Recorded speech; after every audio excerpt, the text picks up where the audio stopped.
Do you have any other businesses surrounding the direct land business that you do? I think it's a long-term strategy for a lot of folks is to take some of this active cash flow and turn it into real estate assets, depreciable cash flowing real estate assets. Right? That's so there's that whole side of the business, which is a separate business, which is just looking for commercial property, looking for luxury short-term rentals, looking for experiential hospitality type businesses that is ancillary to the land business. The purpose of the land business is really to generate cash and generate mortgages. You mentioned an interesting niche there. You said luxury short-term rentals. So is that, I like that because you have a depreciating asset, but you also have somewhere you can go on vacation. It sounds like. So Yeah, I'll deal with that angle.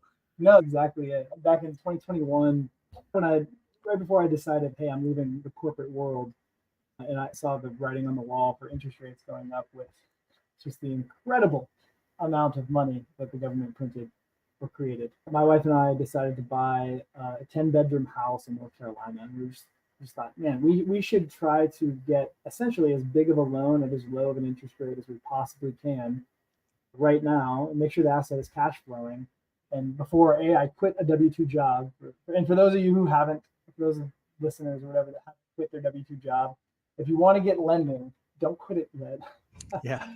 Because banks typically don't care about your business for the first 2 years. They won't really consider much of anything of your business for the first 2 years until it's been consistently operating at a higher level. And even then, they'll give you a lot of scrutiny for what your real income is.